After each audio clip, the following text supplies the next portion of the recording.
Ma'am, step away from the garden, now! I'm just planting flowers in my own yard. I don't care! Hands where I can see them!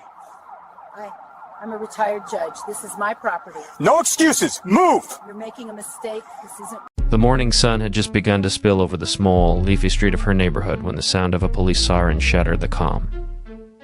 Margaret Ellis, 73, a retired judge who had spent decades in courtrooms dispensing justice, was kneeling in her front yard, planting marigolds and daisies, her hands blackened with soil.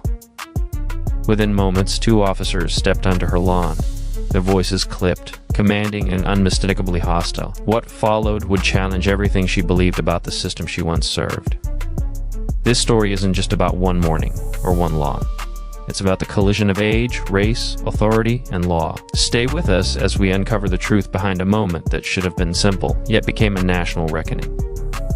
The sun had barely risen over the quiet cul-de-sac, painting the houses in a soft golden haze when Margaret Ellis knelt in her front yard. Her hands, wrinkled but steady, sifted through dark, loamy soil as she planted marigolds and daisies in neat rows.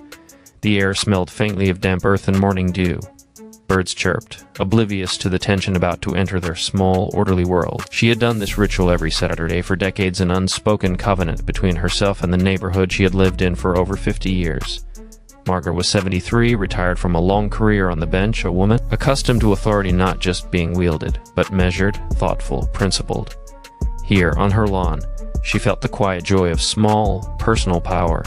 A flower's bloom, a weed pulled, a moment untouched by the world's chaos. That calm shattered with the screech of brakes and the sudden flare of blue and red lights across the street. Margaret froze, soil caked under her fingernails, her back stiffening. 2 officers stepped out of the cruiser, their movements precise. Practiced 2 men in their late 20s, training manuals and department protocols running like code behind their eyes. Their boots crunched on gravel as they approached. "Morning, ma'am," the taller officer said. Voice clipped, as if every word were measured against an invisible checklist. "Step away from the plants." Margaret blinked. "These are my flowers," she said, her voice calm but edged with disbelief. "This is my yard. Ma'am, we have reports of suspicious activity on this property. Step away from the flowers." His words were a hammer, rhythmically striking against a wall she didn't understand how to scale. Time stretched. The camera of memory, the narrator's lens, might have slowed here, catching every twitch of muscle, every shift in posture. Margaret's frail hands, now trembling slightly, hovered over the soil. She had spent decades interpreting law, wielding authority responsibly. Yet here she was, confronted by it in its rawest, most unyielding form, applied to her body, her property, her dignity. One officer crouched slightly, scanning the yard, almost like a hunter assessing prey. "Do you have ID, ma'am?" "I'm Margaret Ellis." "Retired judge," she said, the words a quiet declaration. She expected acknowledgement, recognition.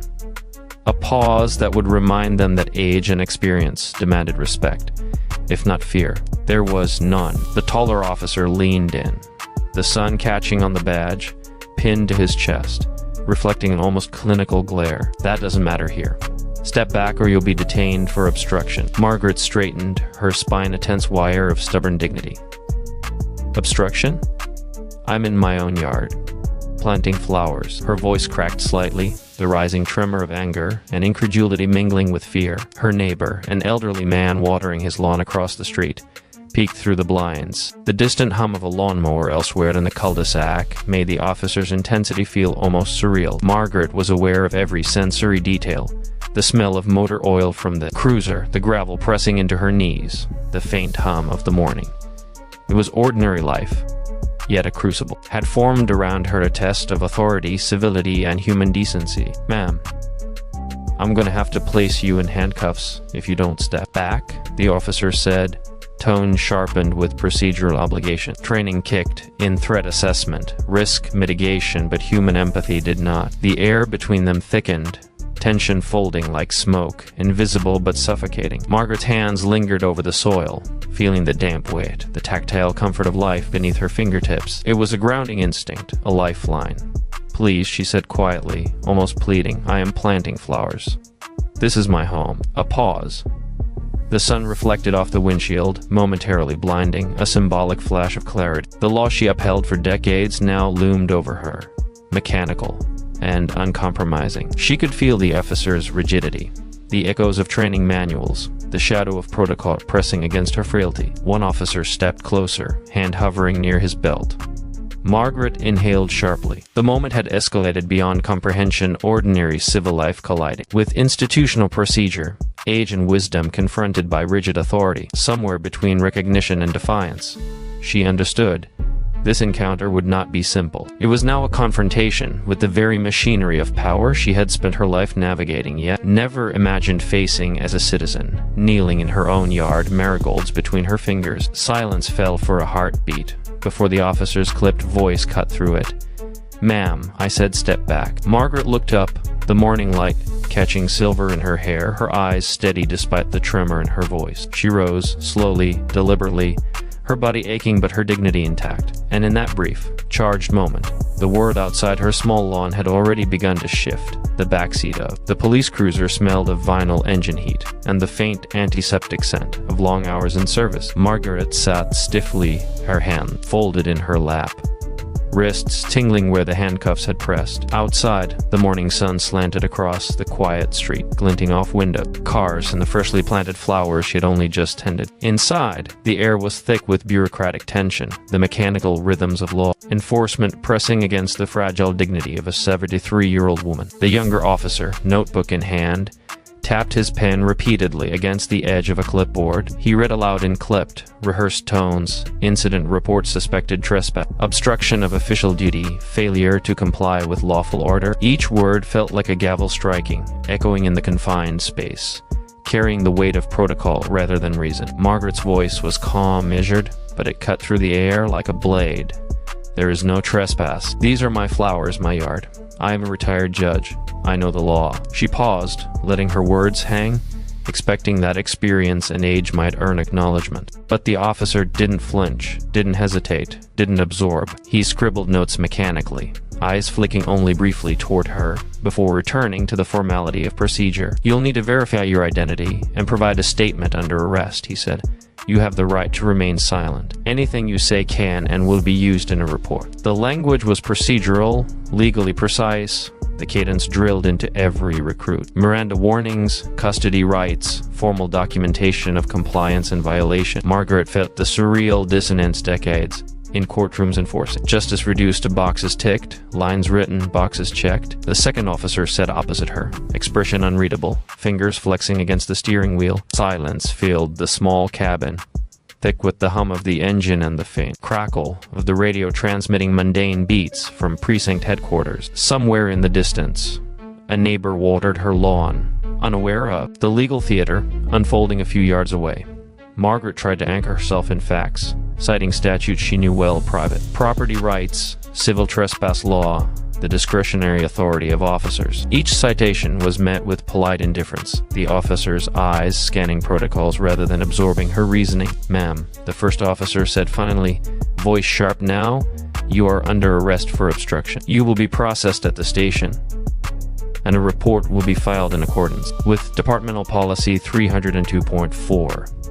All civilian complaints must go through proper channels. Any resistance can escalate charges."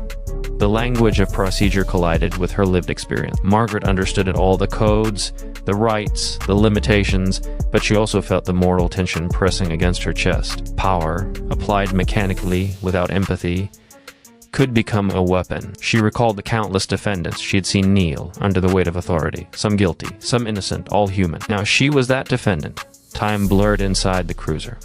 Each moment was weighted with legal precision and human indignity. Margaret's body ached, not just from the handcuffs, but from the realization that a lifetime spent interpreting justice could not protect her from its indiscriminate application. "You're taking this too seriously," the second officer muttered under his breath, almost to himself. But his tone carried judgment, subtle condescension, a reminder that hierarchy and age could be ignored if the law's machinery demanded compliance. Margaret inhaled slowly, trying to focus. The tactile reality of the soil and sunlight outside the sensory memory of planting flowers was now a distant anchor, almost a dream. The first officer leaned closer, lowering his voice, not in empathy, but to enforce compliance. "Fill out this statement. Sign here. Everything is documented. This will be submitted to the precinct." His pen hovered over the paper, a symbol of authority in ink. a ritual of procedure that mattered more than reason, more than context, more than the human standing in front of him. Margaret's gaze dropped to the floor, to the metal beneath her feet. In this confined space, surrounded by protocols and procedures, she realized that bureaucracy was a tangible force, slow, relentless, and indifferent. The officer's pen scratched across paper. Her voice, calm, reasoned, and morally grounded, was catalogued, reduced to evidence, a variable in a system that valued compliance above all else. And yet, in the small, quiet moments between clipped orders and mechanical procedures, Margaret's presence, the weight of her age, her experience, her integrity persisted like a stubborn pulse. She had survived decades of courtroom battles, legal machinations, and moral quandaries. This was different. This was personal, yet public. And somewhere between ink and form, between instruction and compliance, the first fissures in her understanding of justice began to appear. Margaret's wrists throbbed where the metal cuffs had bitten into her skin, a dull, persistent ache that seemed to echo through her whole body. Her bones, brittle with age, carried more than the physical weight of restraint. They carried memory, history, and indignity. Every movement reminded her of decades spent in courtrooms, where authority was deliberated, not imposed, where human frailty was acknowledged, not crushed. Now, in the harsh fluorescent glare of the precinct's intake room, she felt that authority turned mechanical, indifferent, and painfully personal. The room smelled of disinfectant and stale coffee. Fluorescent lights hummed overhead, reflecting off the sterile linoleum floor in harsh, unforgiving lines. A wall clock ticked with exaggerated precision, each second amplifying her awareness of her own vulnerability. Margaret flexed her fingers, trying to ease the stiffness, the pins and needles ache running up her forearms. The body, she realized, remembered more vividly than the mind the sharp sting of injustice, the tension in muscle, anticipating pain, the subtle cues of danger her senses had cataloged over decades. A young officer approached, clipboard in hand, his tone clinical. Medical check. You'll need to answer some questions before processing. His words were routine, detached, a script drilled into every new recruit. Margaret tried to comply, sitting up straighter than her body could comfortably hold, but each small motion sent spikes of discomfort through her shoulders, elbows, and back. Do you feel any pain? He asked, eyes scanning boxes to be ticked. Everything aches, she said softly, her voice almost drowned by the fluorescent hum. But more than that, I feel disbelief that the law I served, the system I trusted, could feel so alien. He nodded perfunctorily and moved on, documenting symptoms with the precision of medical coding rather than the empathy of human care. Margaret watched, noting the divide between protocol and presence, the subtle indifference that marked every procedural step. Each form she signed, each box the officer checked, seemed to compress her life's worth of experience into sterile lines, a reduction that hurt more than the cuffs ever could. She recalled a long-ago trial, where a young man had been handcuffed for a petty offense, trembling under the authority of law he didn't understand. His fear had mirrored her own now. The body remembers these moments, the tightening of the chest, the shallow inhale, the trembling of fingers pressed against cold metal, and she understood with a painful clarity how those small bodily reactions became permanent, psychological markers of power and vulnerability. The officer's dialogue was minimal but loaded. Short commands, clipped questions, interspersed with silent assessments of her responses. Can you stand for processing? One asked. She tried, forcing strength into her knees, but a sharp pain ran up her leg. Her body, rebellious and aching, reminded her that age is not an abstraction, it is a tangible, physical truth that authority cannot erase. Margaret's mind drifted to the flowers still in her yard, the soil turned by her hands, the bright marigolds that had survived decades of summers and winters. That small act of creation now seemed almost heroic against the sterile, mechanical reality of the holding cell. The juxtaposition life and beauty outside, bureaucracy and rigidity inside pushed her toward reflection. She had served justice, upheld law, guided others through its mechanisms. And yet here she was, reduced to a body being processed, a human distilled into paperwork. The young officer adjusted the cuffs, checking fit, and Margaret flinched instinctively. Pain flashed across her mind in vivid, cinematic detail, the sting of metal, the pressure against tender skin, the echo of past experiences colliding with the present. Every muscle remembered every subtle movement, every past encounter with authority, every instant when power had been wielded incorrectly. Her breath became shallow, measured, controlled, a dance between compliance and instinct, between reason and the body's vivid memory. Outside, the sounds of the city intruded faintly, the distant hum of traffic, a dog barking, the rustle of leaves in the morning breeze. These mundane noises contrasted sharply with the oppressive atmosphere of the precinct, anchoring Margaret to the world she still inhabited, even as her body protested the indignity of the present. She spoke finally, in a voice quiet but deliberate, almost to herself. The body remembers what the mind tries to forgive. The words lingered, a meditation that cut through the fluorescent hum and the mechanical bureaucracy. This was not merely a moment of arrest, it was a confrontation with history, with age, with the raw, unfiltered reality of authority and its consequences. By the time Margaret was released, the world outside her small neighborhood had already shifted.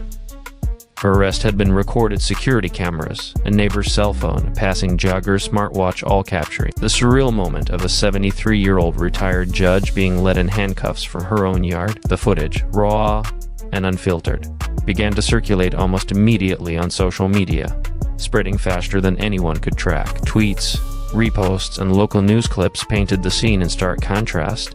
A frail woman, kneeling among bright marigolds, confronted by the rigid machinery of law enforcement. Inside the precinct, the officers had already filed the incident reports, citing obstruction and failure to comply. Codes, protocols, and departmental policy 302.4 dictated every line, every action. Yet outside, the law's mechanical precision collided with public perception. The cameras had captured not just the event, but the human dissonance, the tilt of her head, the furrow of her brow, the quiet insistence of dignity against uniformed authority. It was cinematic in its tragedy and unavoidable in its clarity.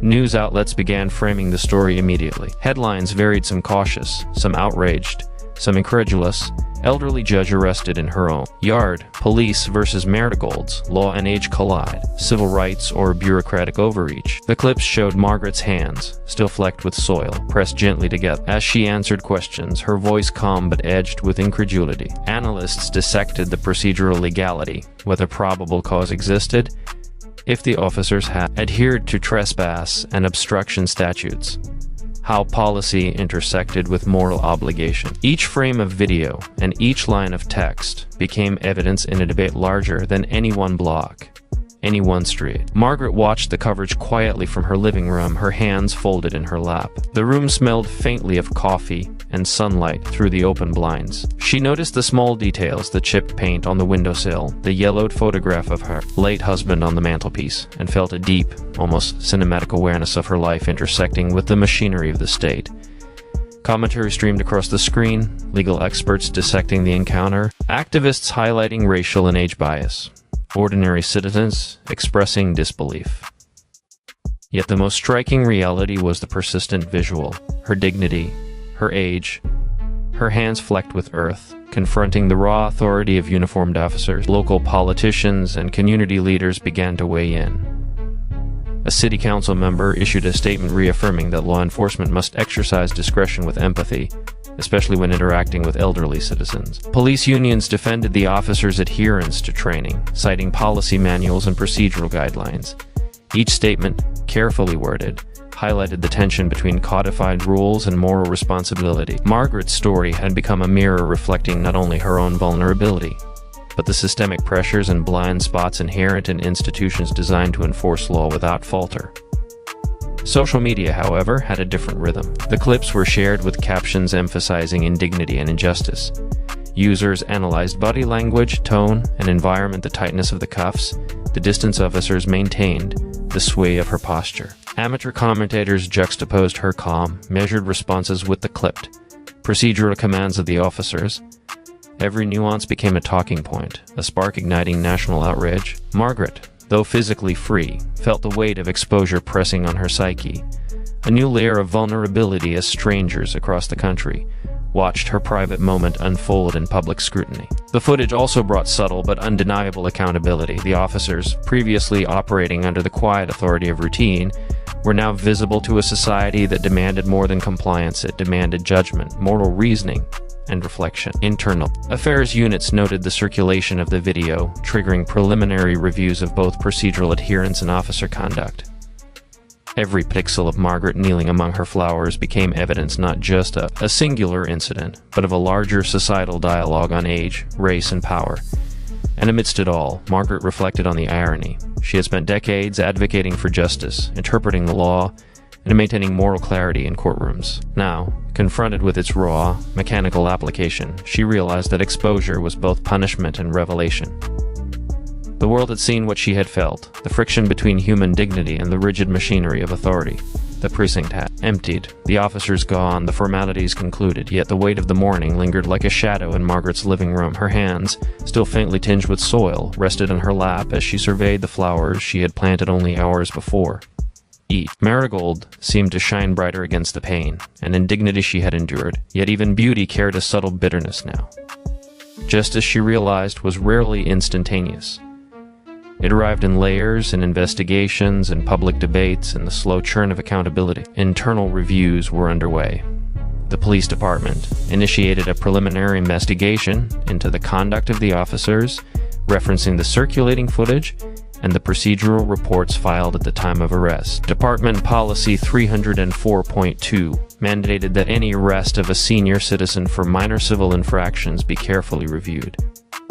Media scrutiny amplified the pressure. Margaret, ever analytical, understood the machinery at work.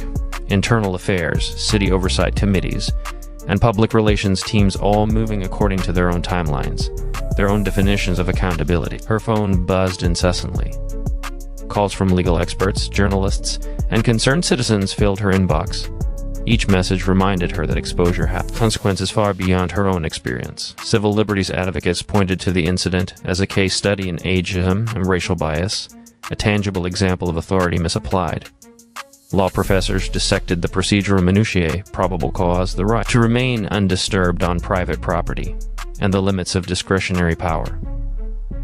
Even ordinary neighbors debated the event on social media, their arguments mixing outrage with admiration for her composure. Margaret reflected on her own life, her decades in the judiciary, the countless rulings she had issued. In courtrooms, the law often felt abstract, distilled into codes, citations, and precedent. Here, in her own home, it had become immediate, tangible, and painfully human. The law had been applied mechanically, without empathy or nuance, and it had cost her not just dignity, but also the illusion of safety in the most personal spaces of her life. At city council hearings convened in the weeks that followed, officers involved were required to testify. Their procedural adherence was examined under public scrutiny. Retraining programs were recommended, emphasizing de-escalation, elder sensitivity, and bias mitigation. Policy revisions were drafted to clarify officers' responsibilities when encountering vulnerable citizens. Margaret's experience, captured on video and now immortalized in public record, became a catalyst for systemic reflection. Change would not be immediate, but the ripple had begun. Yet reform alone did not erase the emotional cost. Margaret often returned to the small yard outside her window, watching the flowers sway in the breeze. Each bloom reminded her of fragility and resilience coexisting, of beauty persisting even when authority falters. She thought of the officers not with vengeance, but with sober awareness of their human limitations, of the pressures that can warp procedure into oppression. Justice, she realized, was not a static concept. It was an ongoing negotiation between law, morality, and empathy. Her reflection extended further. The incident illuminated society's broader fractures, the ways age, race, and assumed authority intersect to produce moments of both cruelty and oversight. Margaret understood that systemic change required vigilance, persistence, and the willingness to confront discomfort. In her own small way, she had contributed to that process by standing, kneeling, and insisting on dignity where it was almost denied. As the day faded into evening, sunlight spilling over the marigolds, Margaret felt a quiet resonance settle in her chest. Justice had been challenged, exposed, and partially restored not with fanfare, but with consequence. Officers would face scrutiny, policies would evolve. and the community would witness the cost of failing to balance authority with humanity. And yet, above all, she recognized a deeper truth: the work of justice is never done. But every act of courage, every insistence on dignity, lays another stone in the foundation. Margaret leaned back in her chair, the wind carrying the faint scent of earth and flowers into the room. She closed her eyes for a moment, not in defeat, but in quiet reflection. In the end, justice didn't feel like victory.